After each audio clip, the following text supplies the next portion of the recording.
Or even worse than that to us, somebody walk up and spit in your face. You think we so godly in here, right? Everybody's so holy in here, right? We so nice in here, right? Let somebody spit in your face.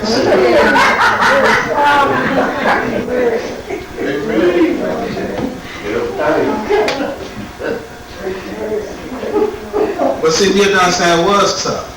But we have to understand this more than just being that part of it. That God was establishing his people. God was assuring that the bloodline didn't come to a complete stop, but then it carried on. See, God was preparing them in a way that would have them continue the process, to possess the land he gave them. And God was establishing the continuation of the bloodline. Guess what bloodline?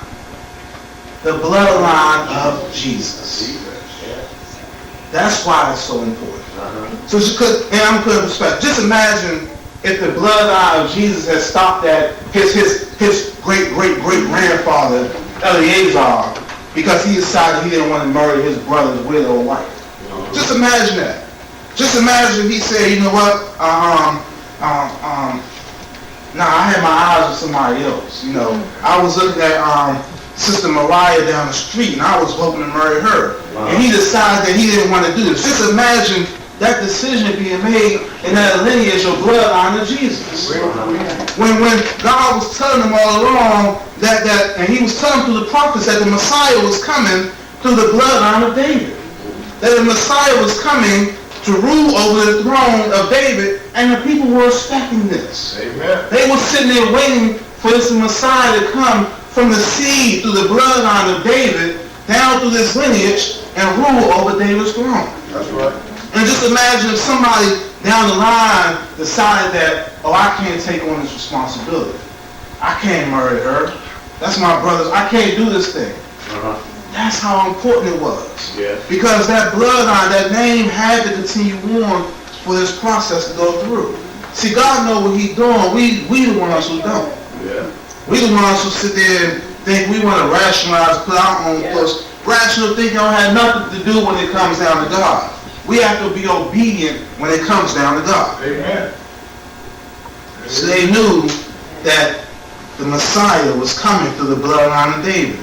And for those of us who are a little skeptical about this thing, Jesus confirms this in Revelation 22:16 when he says, I, Jesus, have sent my angels to give you this testimony for the churches. I am the root of the offspring of David and the bright and morning star. And for those who still don't believe, let's take a little moment to look at this thing right here in Matthew 1 through 17. Let's pay attention to this. This is the genealogy of Jesus, the Messiah, the son of David, the son of Abraham. Abraham was the father of Isaac. Isaac, the father of Jacob. We know Isaac and Jacob. Jacob, the father of Judah and his brothers. Judah, the father of Perez and Zerah, whose mother was Tamar. Perez, the father of Hezron. Hezron, the father of Ram. Ram, the father of Amminadab. Amminadab, the father of Nahshon.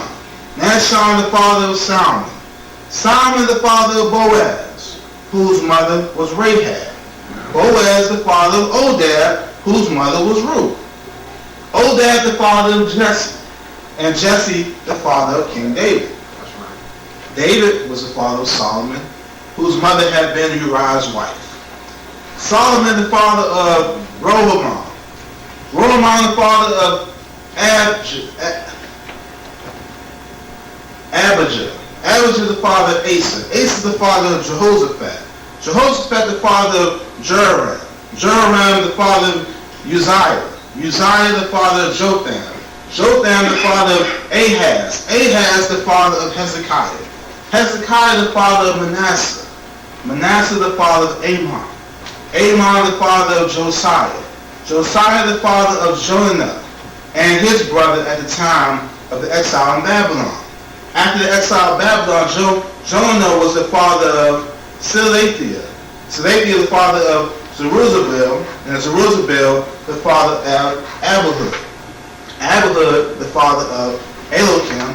Elokim, the father of Azor. Azor, the father of Zodak. Zadok the father of Achim, Achim the father of Eliahud, Eliahud the father of, what we talked about a minute ago, Eleazar, Eleazar the father of Mathan, Mathan the father of Jacob, and Jacob the father of Joseph, the husband of Mary, and Mary the mother of Jesus, who was called the Messiah. Amen. Thus these were 14 generations, all from Abraham to David, 14 from David to the exile of Babylon, 14 from the exile to the Messiah. Hallelujah. God knows what he's doing, church. Yeah. Jesus was a descendant of David, just as it has been prophesied. Amen. Imagine somebody in that land society, I can't do this thing. No, God knew exactly what he was doing. And just like he prophesied, it came through. Yes, it did. Amen. Thank God. Let's get this part here. I found something interesting when you're going through that lineage. And when we get home today, take a second to look at that lineage in Matthew 1, starting in verse 1. Amen. And look at those names, and some of those names are going to pop out. That's And right. you should say to yourself, that name sounds familiar.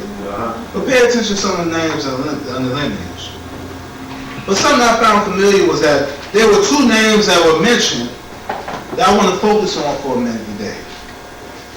Matthew 1, 5 through 6 read, Solomon the father of Boaz, whose mother was Rahab.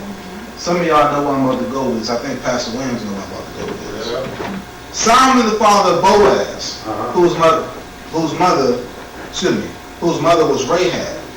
Boaz the father of Odab, whose mother was Ruth. Odab the father of Jesse, and Jesse the father of King David. King David the father of Solomon, whose mother had been Uriah's wife. Yeah. And for this, I'm not going to talk about David and Solomon like we think that we normally do. Yeah. But there were 12 names. The names that stood out to me at this time were David's grandparents. Yeah. David's grandparents, Boaz and Ruth, Yeah. in that lineage of Jesus. Let us turn to the book of Ruth chapter 2 for a second, starting in verse 1. This will make sense in a second. Evangelist Williams should know where I'm going with this.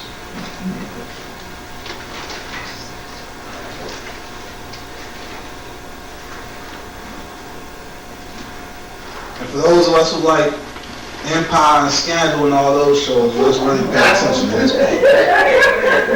Don't tell them. You know you're watching. Don't tell them.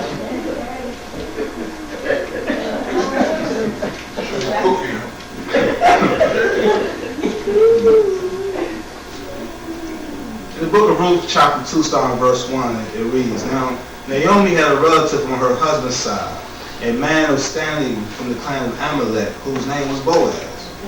And Ruth the Moabite said to Naomi, Let me go to the fields and pick up the leftover grain behind anyone whose eyes I find favor.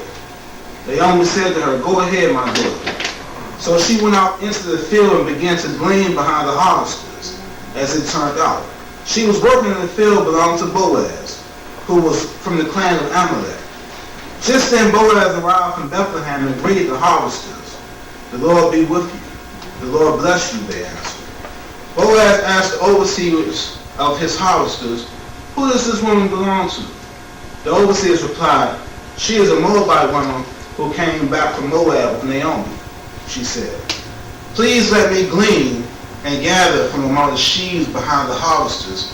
She came into the field and has remained here from morning to now, except for a short rest in the shelter. So Boaz said to Ruth, My daughter, listen to me. Don't go and glean in another field, and don't go away from here. Stay here with the woman who worked for me. Watch the fields here where the men are harvesting, and follow along after the women. I have told the men not to lay hand on you. And whenever you are thirsty, go up and get a drink from the water jars the men have filled. At this she bowed down with her face to the ground. She asked him, Why have you found such favor in your eyes that you notice me, a foreigner? Boaz replied, I've been told all about what you have done for your mother-in-law since the death of your husband. How you left your father and mother and your homeland and came to live with a people you did not know before.